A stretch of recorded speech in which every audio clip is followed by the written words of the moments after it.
कोई राम ही जपे। स्पष्ट कीता है, अपने राम भज रे आलसिया, जो कोई तेरा राम है। किसे दा राम कोई, किसे दा कोई, पर जेड़ा भी जिसदा राम है उसनू जरूर जपे। मन ला के जपे और संगत विच बह के जपे। अपने राम भज, जहां जहां जिसकी लगन है तहां तहां तिसका राम। 10 बच्चे खड़ोते होवन, 10 नूं इक्के वारी कह दईए भई अपने पिता दे आखे लग्या करो। हुण पिता 10 दा अपना अपना है, सारियां दा इक्को नहीं, पर जेड़ा एक उपदेश कर दिता है भी अपने पिता दे आखे लगना, ये सारियां नूं साझा। तो आखे अपने राम भज, वही अपने राम नूं जो तेरा अपना है। आ कितनियां माइयां बैठियां ने, जे एक बारी कह दईए अपने पति की सेवा करया करो, तो जो जिसदा पति है उसने उसे दी सेवा करनी। तो अपने राम भज रे आलसिया, आलस ना कर। राम जपण वेले आलस न आवे। अपने राम भज रे आलसिया, कोई राम ना भजे, अपने परमेश्वर नू ना जपे, गुरु दे चरना विच हाजिर ना होवे ते आखे मैं होर कर्म कर लवां। तो आखिया गया पिंड भरता, गया तो जाके पिंड भरा दियो जी, इसकी कल्याण हो जाएगी। साहब आखदे ने नहीं होएगी। जो अपने राम तो बेमुख हो के मरे है, उसकी कल्याण किवें हो सकती। ताइए कबीर ने आखिया, कहो गुरु गज शिव सब कोई जाने, कहो गुरु गज शिव सब कोई जाने, मुआ कबीर रमत श्री राम में। कि कबीर अपने राम नू जपदा मोया भी तुसी मेरे गवाह हो ना। अपने राम नू जपना जेड़ा जिसदा राम है। कबीर ने सोचा भी बनारस विच आके मर जाना सब कोई समझदा है बई सीधा बैकुंठ नू गया। जो कोई शिवपुरी विच मरेगा स्वर्ग नू जरूर जाएगा। शिव जी ने वरदान दिता होया है, ते आम लोकी इस गल ते अखां मीट के तुर पए हन। नाम कोई जपदा नहीं, जरा इन्हां नू सोझी तां पा दे।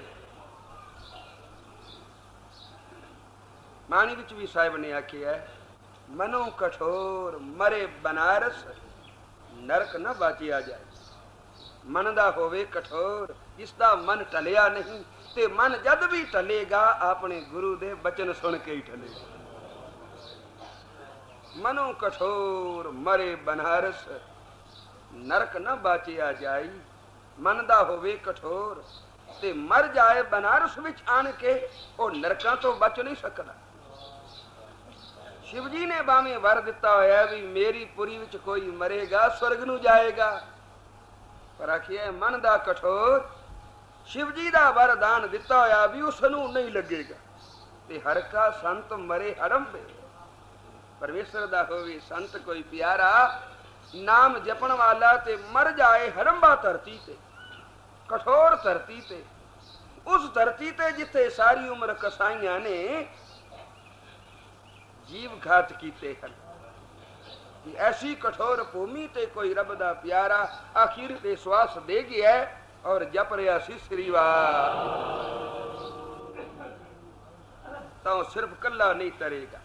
हर का संत मरे हड़ंबे, आखे सगली सैन तराई। ये हड़ंबा धरती नेड़े ही है। साडे पासे भी हड़ंबा धरती आखदे सन।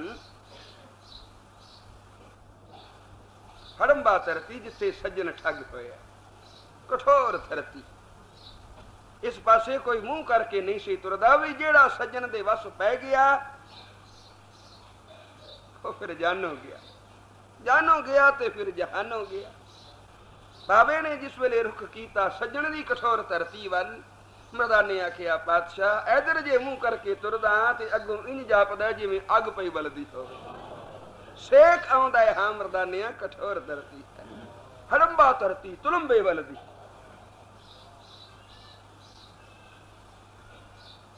इत्थे एक महापापी बैठा है जिसने बड़े पाप किए, बड़िया जीवां दा इसने घात किया है, बहुत ठगे हैं। मरदानिया उत्थे इस वास्ते चलना है कि एडा पापी भी जे नजर विच आएगा तो दुनिया देखेगी और तरेगा। सिर्फ कला नहीं तरेगा बल्कि तारन जोगा हो जाएगा।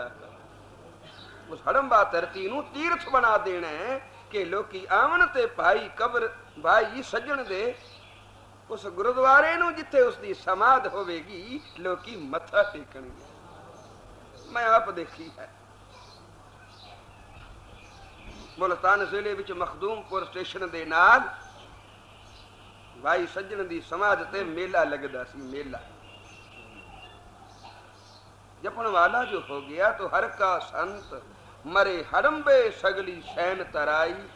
कबीर दा अंत वेला सी, सेवक सारे रो रहे सन, कोई सानू सेवा बख्शो, कोई हुक्म दिओ, तुसीं हुण जा रहे हो, कोई साडे कल्याण दा सानू उपदेश करो, असीं किवें तरांगे। कबीर ने आख्या फिर मेरा एक बचन मन लो। केड़ा?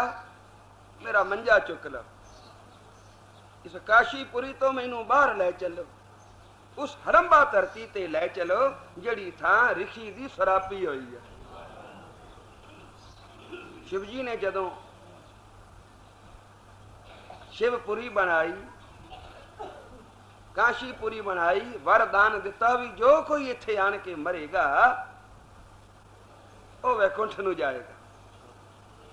इस वास्ते बड़े बड़े धनी लोग जिस वेले कम काज तो वेले हो गए, पुत्रा ने सारा कुछ संभाल लिया ते हुण करन जोगे नहीं रहे, चलो भी काशी जाके वसीए, आखिरला समा उत्थे गुजारीए कि सारी उम्र पाप कीते हन, शिव जी दे वरदान नाल शायद पिछों कल्याण हो जाए।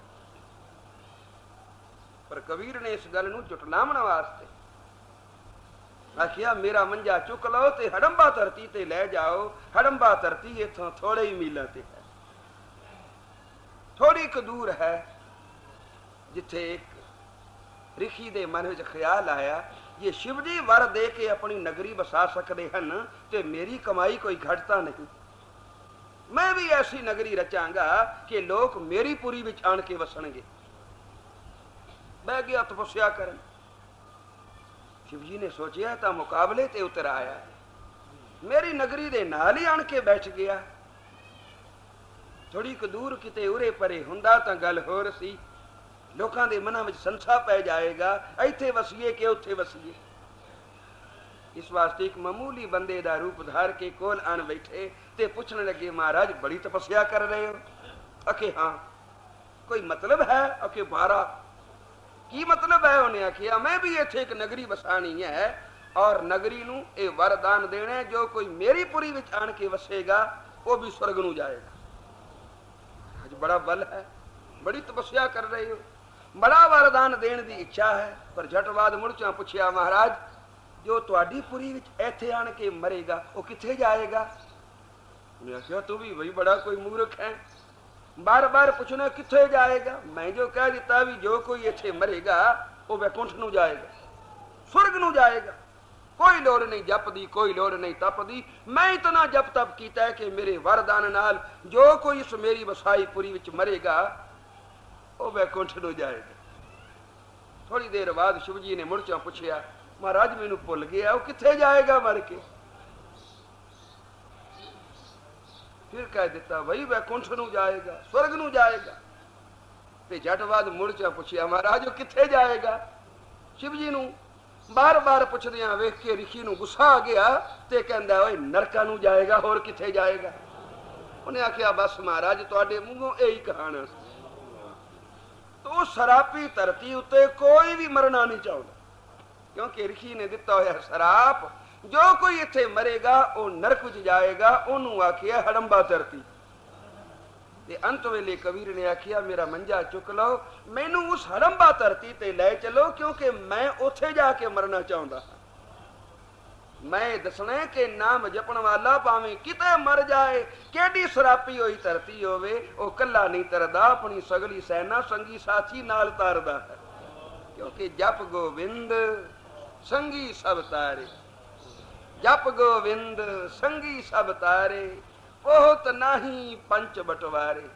जिन्हें परमेश्वर का नाम जपिया, कोई कर्म धर्म होर मन विच नहीं आराध्या।